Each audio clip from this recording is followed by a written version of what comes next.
fencing, planting and pitch care. Call Midland Landscape on 087 677 3559. You've seen it done loads of times. So when the foreman in the logging company hands you a chainsaw, you say nothing. You don't say you're inexperienced or even ask for someone to supervise you. And then, sounds far-fetched, some learner drivers are taking a similar risk behind the wheel because there's nowhere more dangerous than on the road. As a learner driver, you're vulnerable. That's why your L plates must be displayed, and you must always be accompanied by a driver who has held a full license for at least 2 years.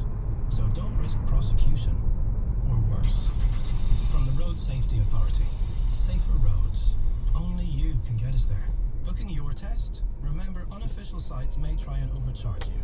Only book your test through the official RSA websites, rsa.ie or theorytest.ie. Fancy a breakaway this year? Book your next sun holiday or city break at the travel agency Athy. Call today 05986 21000. Live from Kildare on 97.6 and 97.3. Online at kfmradio.com and on your smartphone.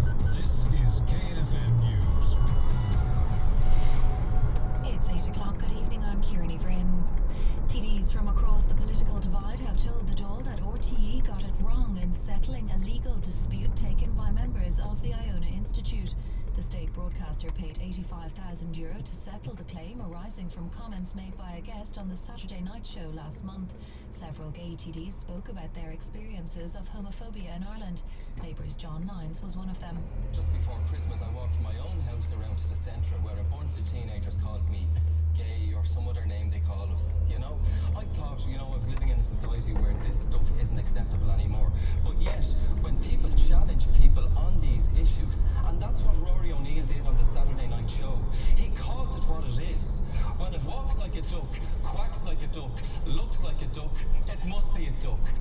The trial of 3 former Anglo-Irish bank executives has been hearing evidence that businessman Sean Quinn was reluctant to give up his stake in the bank, even as the share price fell. Anglo's former chairman Sean Fitzpatrick, former finance director Willie McAteer, and former head of lending in Ireland Pat Whelan deny providing unlawful financial assistance to the Quinn family and the Maple 10 to buy shares in the bank in July 2008. Our courts correspondent Francesca Cummin reports. Well, the jury's been hearing what happened before the allegedly unlawful loans were issued in July 2008. Businessman Sean Quinn secretly bought a 24% stake in Anglo-Irish Bank by gambling on contracts for differences.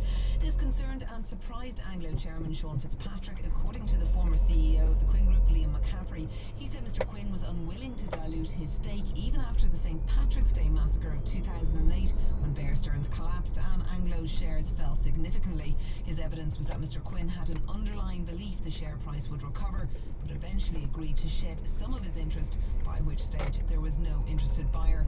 Sean Quinn is due to begin giving his evidence tomorrow. British police are dismissing reports that a DCU student missing in London has been found. Patrick Halpin from Galway was last seen leaving a nightclub off Leicester Square on Tuesday. The 18-year-old sister Regina is using social media sites to try to track him down. I literally just set up a hub in my room and got the message out on Facebook, on Twitter, Instagram, and we were very lucky that it's had an excellent response. It's appealed to people to keep sharing it to people anywhere in the world, because you never know who might know somebody who is in London. A motorcyclist has been killed in a road crash in County Westmeath. The accident happened on the N52 at the junction with Ballinlough Castle between Delvin and Clonmelon at around 5:30 this evening when a car and a motorbike collided. A 29-year-old man, the driver of the bike, was taken to Mullingar General Hospital where he was pronounced dead. The male driver, the sole occupant, escaped uninjured. The road has been closed at the scene for a forensic examination. 2 men have been arrested by Gardaí investigating the murder of a man in Dublin. Eamon Kelly was shot dead as he walked along Ferry Park Road in Killester in December last year. 2 men, one in his 30s, the other in his 40s, are being questioned at Clontarf and Raheny Garda stations. Garth Brooks could be facing the wrath of Dublin residents living in the shadows of Croke Park. They're threatening to take legal action over the planned series of concerts at the stadium. The country singer today confirmed a 5th date at the venue for July. Patrick Gates is from the Clonliffe and the Croke Park Residents Association. People within the community are exploring the possibility of objection and having some sort of legal action in relation to the summer events. because we're asking to the local authority, we're asking our local politicians, but we're asking the rest of the country to look at what's happening here and say themselves, would any other community put up with this? And that's your latest news update at 8:04. To sport now, and rugby first. Joe Schmidt says he's got some tricks up his sleeve as Ireland prepares for Saturday's clash with Six Nations champions Wales. The visit of the defending champions is likely to make or break Ireland's bid for silverware in Schmidt's first season in charge, and the Ireland head coach has confirmed that he's been trying to find holes in the Welsh defence. It's difficult to pinpoint particular things because I think they have a lot of strengths, and therefore finding weaknesses can sometimes be a little bit difficult. You certainly don't want to give them any points to kick with Lee Harpenny back there. I know that they've been outspoken a little bit about some scrum decisions last week, and I do think it's something that I guess that's one of the things that they will look to strengthen coming into the game against us. Schmidt has made 2 changes to his team for Saturday. O'Connell has recovered from a chest infection to start in the second row, ahead of Dan Toohey, who drops to the bench, and Gordon Darcy partners Brian O'Driscoll, with Luke Marshall dropping out of the matchday squad entirely. Elsewhere, Munster have confirmed that head coach Rob Penny and backs coach Simon Mannix will leave the province at the end of the season. Munster say that Penny turned down the option of extending his contract after he was approached by another club believed to be based in Japan. In golf, play has resumed after a lengthy weather day on the opening day of the AT&T Pebble Beach Pro-Am in California. Paul McGinley, Graham McDowell and Padraig Harrington are all part of this week's field. McDowell is among the early starters today, and he's currently on 1 over par after his opening 4 holes. Games, there was just one game.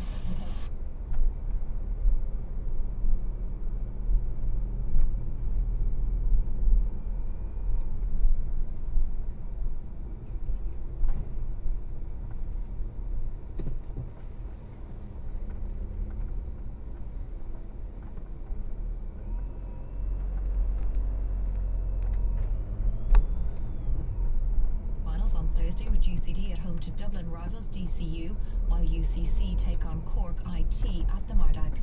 And that's your latest news and sport update. It's 6 minutes past 8. KFM weather with Nace Oil Home Heating, Prosperous Kilcullen and Nace. Phone 045 871 771 or naceoil.ie. A very good evening. We're in for a cold and frosty night tonight across Kildare, with temperatures dipping to -1 and rising no higher than +2. There may be some fog and some slight frost as well. And in the morning, the frost and fog will clear to give a dry morning with sunny spells. However, the cloud will increase through the afternoon and bring some showers. The afternoon temperatures tomorrow expected to rise between 6 and 8 degrees, and currently in Monasterevin it's 6 degrees.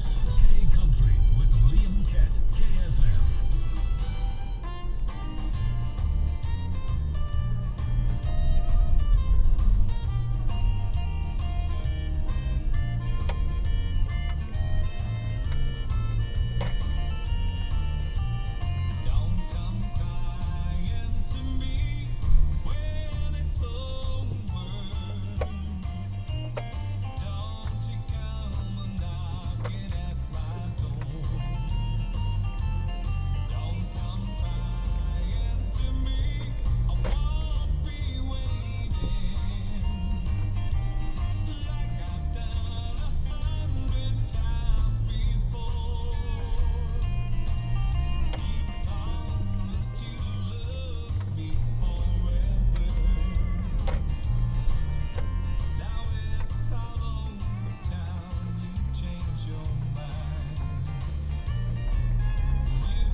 tonight from Mike Denver, Robert Mazel. They've all got brand new albums on release. Plus, we've got lots of your old favourites on the way. If you'd like to get in touch with us to get a request played for somebody, or just to send greetings, or indeed just to have a tune played for yourself, you can do so in a number of ways. Our phone lines are now open. It's 045 901 490. If you want to send a text, send it to 51155, and don't forget, start your message with the letters KFM. We also have an email address. It's studio@kfmradio.com.